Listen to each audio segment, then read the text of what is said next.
What's up, world? It's us. It is Just Business. I am your co-host, Ina Barnes, aka Busy E, and this is my co-host, who's also my son. My name is Jonah Barnes Moore, aka Busy J. What's up, Busy J? What's going on? Yeah, we got something we want to talk to you about. We're talking about the disruptors in the world. So, by CNBC Disruptor 50. Who are we talking about today? So today we're talking about C3 AI. Now, the companies that we're talking about, we're going to do a segment like this once a week. But specifically, it's the CNBC 2019 Disruptor 50. And so we decided, why not just go through this list and break them down. So we'll do one a week. So yes, that's 50 weeks of content coming your way. And this is number 50 we're starting out with today. Number 50. Number one. Who is it, Jonah? What are we talking about? Who are we talking about? The company is C3 AI. Probably never heard of them. I know, I not. I didn't hear of them until I saw this list. I was like, who? What? But then, you do some digging. You do some research, and they're actually a pretty cool company, at least from what I've seen. So a little bit about C3 AI. What are they, right? So they are a platform as a service company. Okay. What does that mean? Because I know that's the following question. So they simply provide a platform for companies at the enterprise level, right? So we're talking huge companies. 10,000 employees or more, yes, right? 10,000 employees or more, to build applications that collect data in really complex structures, right? So I tried to make it as simple as possible, because when you go to their website, you'll see all these things, you see all these terms like, digital transformation, AI, machine learning, IoT, and you're Designs. like, I was so confused. And you're like, I was so confused. So what do you guys do? So I'm trying to break it down in layman's term for everybody. So they're a platform as a service, right? So that means you can build applications for your operation on an enterprise level, right? So 10,000 employees, that's some really complex operations. Now, what's the beauty of their company? They don't focus necessarily on one industry. They work in all different industries, right? And if you go to their website, c3.ai, they have a few testimonies, right? So I'll give you one brief example. Okay. The company that they worked with was a bank, right? And this was a large bank. I forget what the name of it was. It might have been Bank of America. I'm not sure. Don't quote me, because the website. But they were trying to we need to decrease the amount of fraud that comes across our business, right? So how do we do that? They literally went in, right? They helped them build a application or a whole dashboard of applications on their platform to monitor fraud activities, right? And so as a result of building these applications, being able to monitor it using artificial intelligence, machine learning and all that stuff, they were able to actually decrease the amount of fraud by about 85%, and also have better capabilities of identifying fraud by 25%, right? So what do they really do? They create applications to optimize your operation as a business, right? And so their platform, they actually help you. They kind of go in, talk to you, what's your complex situation that you need to figure out?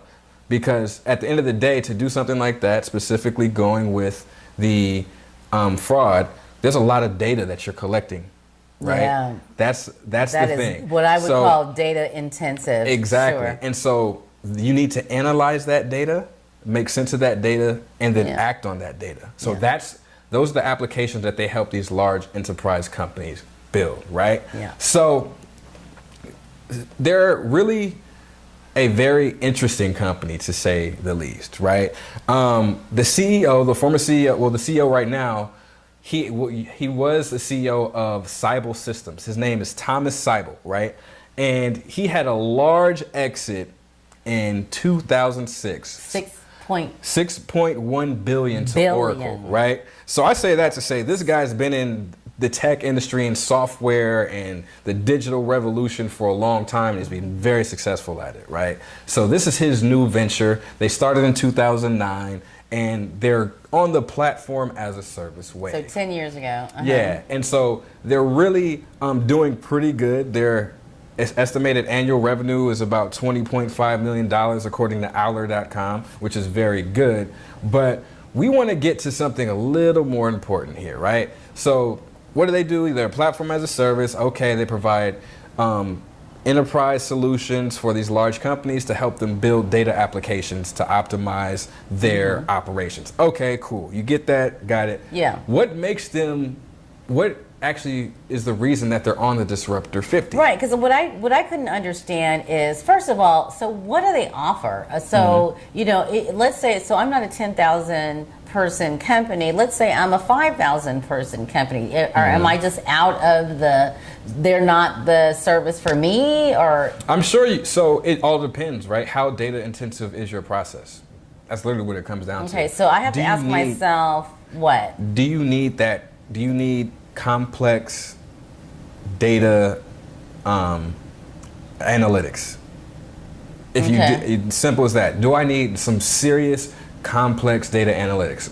Another example of a company that they worked with was like an energy company, and they needed to monitor how much electricity what their customers were using. They had about 80,000 customers, but they needed to know like every 5 to 15 seconds the activity that's going on with the electricity that's going on. Right. So that's a really complex application you'd have to build to analyze and operate more efficiently. Yeah, it's a complex set of data that they need to capture. Yeah. So there's a lot that they have to capture in that. So right, and so so you have to really assess. Yeah, you have to really assess. What are internally. my needs? Yeah. And does this company address my needs? Right. Exactly. Right. Exactly. And if you for example, if I were to do like consulting, right? We do consulting. We don't necessarily need this AI, machine learning, and all this stuff for our website or anything else, because why? There's CRMs out there.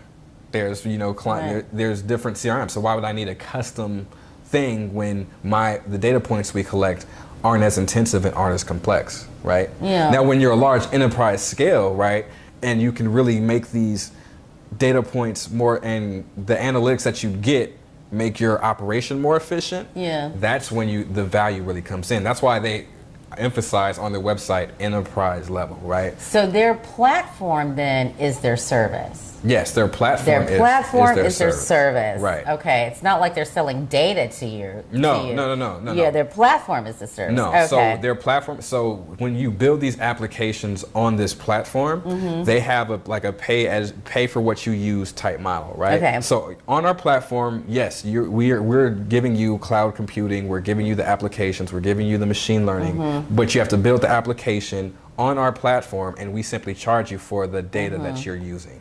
And that data that you're collecting, the data that you're storing. That's however much you're using in your operation, that's what they charge you for. Now they're using, so this is what did they call it? Internet of Things. IoT, yeah. So I would even go so far as to say it should be better phrased as Internet of, and to put X. Because instead of things, it's you fill in the blank. Yeah. Internet of medical services, Internet of innovation, Internet of widgets. Right.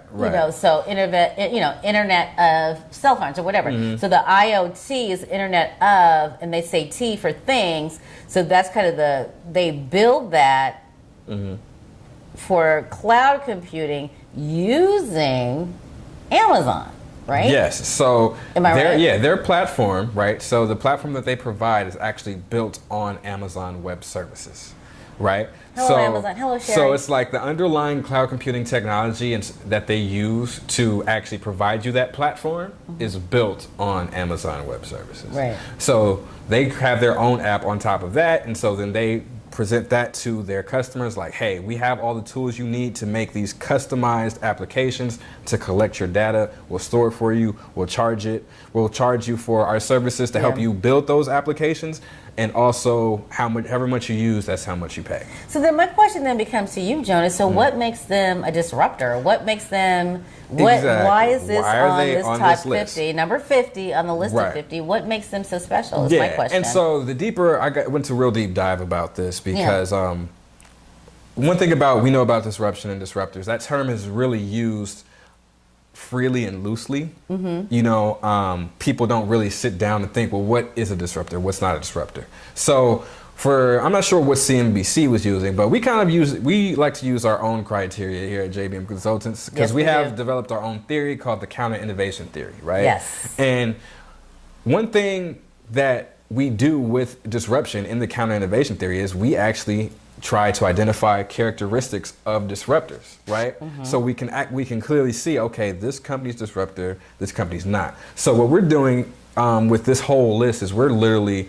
applying our definition to these companies that we're researching, and then we're gonna, at the end of this conversation, we're literally gonna let you know, by our standards, yes, by our standards, no. So what are the criteria before we get into are they a disruptor? So let's talk about our criteria. So the first thing is, do they challenge the status quo, right? When you hear challenge the status quo, it's like, are they doing something different? That's a no for me on this. Right, and so for me, but just based on my layman's based on the knowledge, right? My layman's understanding of this, that's a no. Right. So with challenging the status quo, usually, you know, there's a couple things you can do. Do they have a new business model, right? That is forcing people to change the way that they do things? You don't have to change not anything necessarily, at right? all. Is this platform as a service new and innovative? Are they the first ones to do it? No. When you look, they're just bigger. They're bigger than most, but not bigger than the biggest, right? So other companies that use platform as a service as a model are, you know, Google, IBM, Amazon, you know, these huge companies that are literally use platform as a service as well. So by them implementing would their Safari be one of those as well? Safari. I haven't heard of Safari. Safari, the search engine Safari. Oh, I don't know. I didn't think I didn't see them on the list. I looked up a really specific list. Yeah, of they're like a platform Google. as service. I'll look it up a Bing real quick. or a Google. Well, I wouldn't call it. It's not like a search platform. It's more of a. Here we go. Creation platform. So when you look up platform as a service Fancy. on Google, right? Wikipedia. I'm going to the site. They're not a platform as a service. But either. Wikipedia is a very good example of that. Yeah. As a platform-based service, a category of cloud computing services that provides a platform. Oh, so like Microsoft Azure, they do that. Google Cloud does that. IBM Watson does that. Those are all different platforms as a service. Yeah. So by C3 AI coming into the space, it's like, well, they're not really challenging the status quo. They're just doing something that everybody else really is doing, right? Especially when you look at the fact that their product is based on Amazon Web Services. It's like, well, then how is your product challenging status quo? Now, this is just from the outside looking in. On a deeper level, I'm sure that they have a process, because one of the things that they were saying that stands out is that they rapidly develop these applications. Like, they do it fast. Yeah. So They're one of faster. the testimonies that I saw was like, oh, it took them about 2 months, where it would take us internally about 6 months. Like, okay, cool. So your process might be a little faster. That might be innovative, but we can only assume that. We can't see that from the outside looking in. All right. Right? So that's the number one of the counter innovation theory. So number one, they don't pass for us what we would see as a disruptor. They're not that. What's the second criteria? Absolutely. The second criteria is, did they develop disruptive technology? And in this one, it's a clear no, right? No. They didn't create cloud computing. They didn't create AI. They didn't create machine learning. They didn't create big data. Like, they didn't create the technology that is needed to make their service happen, right? Yeah. And especially, once again, they built it on top of Amazon Web Services. So anything, the technology we have to evaluate would be Amazon Web Services, right? Not necessarily C3 AI. Right. So developing disruptive tech. When you look at history, a lot of the most disruptive companies, more specifically like Apple and Steve Jobs with the iPhone, right? Him developing the iPhone was the disruptive technology that actually made this thing happen, right? That created the disruption that it caused with now everybody has a smartphone. That model, that technology changed the way that everything else was doing. So that's an ideal example of challenging the status quo and developing the disruptive tech, right? Now, if we want to get like real deep into developing disruptive technology, we can look at like Samsung back in the 1970s when they started building, what are those called? The, oh crap. I don't know. What are they called? You know, semiconductors. Ooh, okay. Thank you. Thank you. Yeah. Semiconductors. Yeah, I'm not that old. Yeah. I know. But they started building semiconductors. Now that's also on a deeper level developing that innovative tech, right? Yeah. So did C3AI do anything on that level? No. Right? They're a platform as a service. That model's being used, the technology, they didn't develop, all right? So the last thing that all disruptive companies have done, they either do one of these three things or a combination of both. Okay, so number one was what? Challenge the status quo. They did not do that. Number two? Develop disruptive tech. They did not do that. And the last one is address high priority, unrecognized pain points, right? So what does that mean? This might be close to a yes. Close, very close is very debatable, right? So addressing high priority pain points mean they're solving a latent problem that became a realized problem, right? So a problem that was kind of looming, but it wasn't brought to your attention until like somebody came with something and was like, hey, this is a better way, and this solves a higher pain point. For me, that the only way that I am saying, well, maybe that's a yes, is because it's faster. Right. If you didn't realize you could get this solution faster, that might be a pain point. That might be. That's but then again, is that an unaddressed? Is it like an unrecognized? Right. I don't think that's unrecognized. I think that. Specifically when it comes to building applications in-house, right? It's more about the resources, right?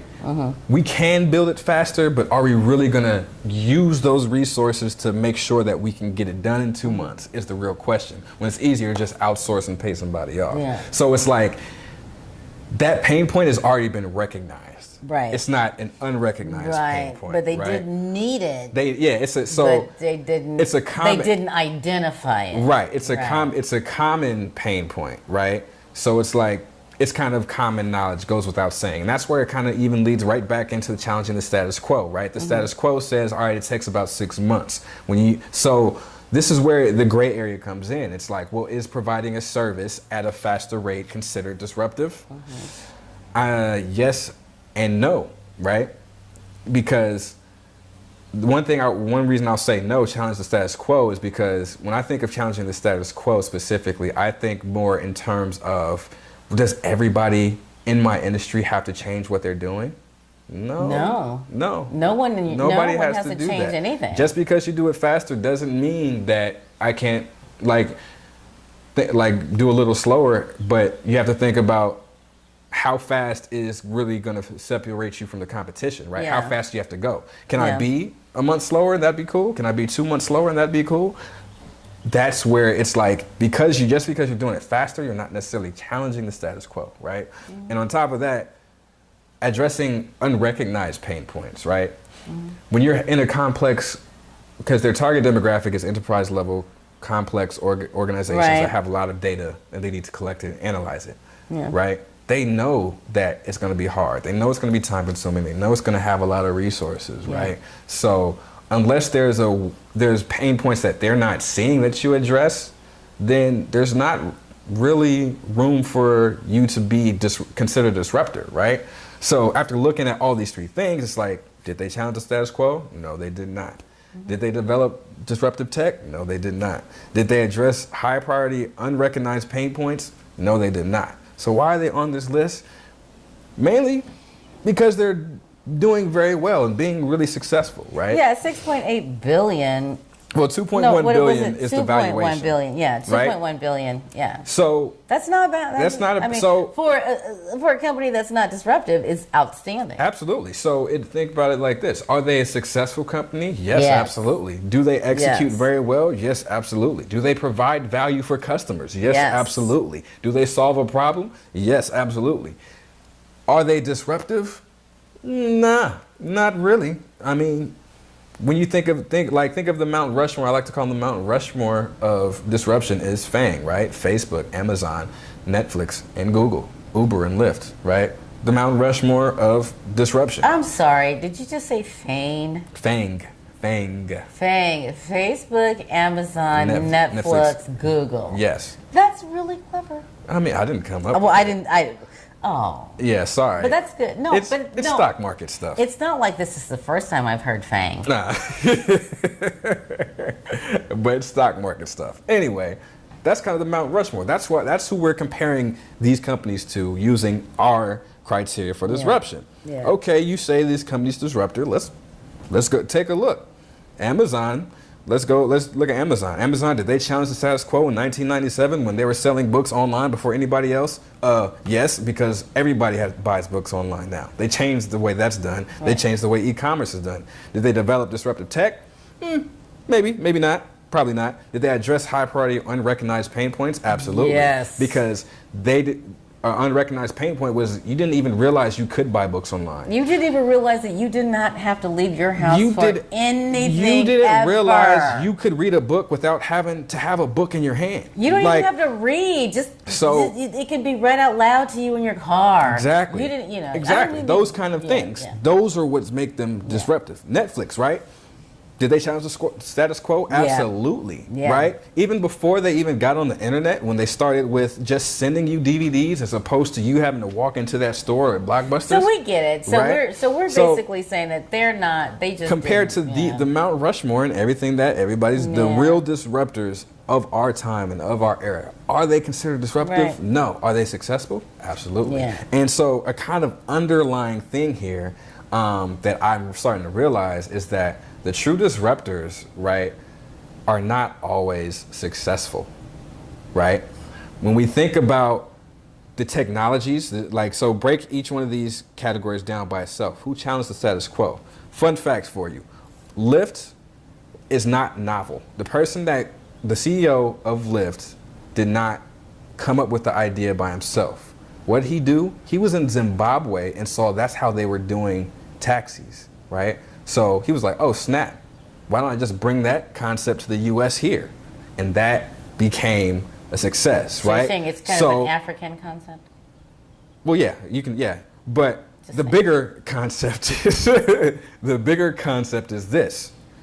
You don't know that Zimbabwe already had this in place before the U.S. did, right? So the true disruptor that really challenged the status quo, isn't necessarily successful. We don't even know their name. We don't or maybe the taxi industry as a whole just operated like that, right? So disruptors are not always successful, right? Right. The person who came up with the semiconductor, you don't know. The person who, Steve Jobs, addressing these unrecognized pain points, right? When you look at his career from the beginning, when he built those computers, right? People didn't see the value in that before, but eventually they got to the point like, oh snap, this is actually something that I need. So his first computers weren't that successful. His first softwares weren't that successful, but people modeled things like it after, right? So when you look at disruptors, you have to analyze what are these people really doing. So are they challenging the status quo? Are they developing disruptive tech? And are they addressing high priority, unrecognized pain So then points? we look at C3.ai, we say no. They are not. And yet they are amazingly successful. Absolutely. So there's a beauty in what they're doing, but as innovators, we're looking for who's going to disrupt the space for you, for us. Yeah, absolutely. Right? Mm-hmm. Okay. So we're going to keep running down this list because we're, like we said, we're going with a list of top 50. This is number 50 on the list, C3.ai. So we're going to cover that for you, and stay tuned because we're going to keep going down this list and show you some more podcast and kind of, do a deep dive into these other companies so that you get a stronger sense of, what did they do, why, and then we're going to apply the counter innovation theory into it and on top of it and kind of, look at it and analyze it through that lens. So hopefully it'll add some value for you. Absolutely. And it should just give you a sense of just question when people are talking about disruption and innovation. How innovative is it? Is it novel? Are people already doing it? That's where we're really getting to. Yeah. So thank you guys for tuning in. Thank you. We're going to wrap this segment up. I don't know. We're probably going to call this something else because I feel like because we're talking about disruptors, we have to give it kind of a cool name. So we'll think of something. But for right now, it's just business. Don't take it personally. It's just business. Sorry, CNBC, but we're using our own criteria. And so after watching this, please, if you think that this company is disruptive, let us know. We want to hear. We want to hear why you think so. Yeah. What criteria are you using? Yeah. We're open to it. We're open to the dialogue and conversation. Yeah. We're just saying by ours, they're not necessarily disruptive. So please comment, like, share, subscribe. Let us know how you feel. Do you think they're disruptive? Yes. Do you think they're disruptive? No. Please let us know. And always understand with us, even if you feel some type of way, like, no, I really like this company. They are innovative because X, Y, and Z. Just understand. It's not personal. It's just business. Thank you guys and take care. See you next time.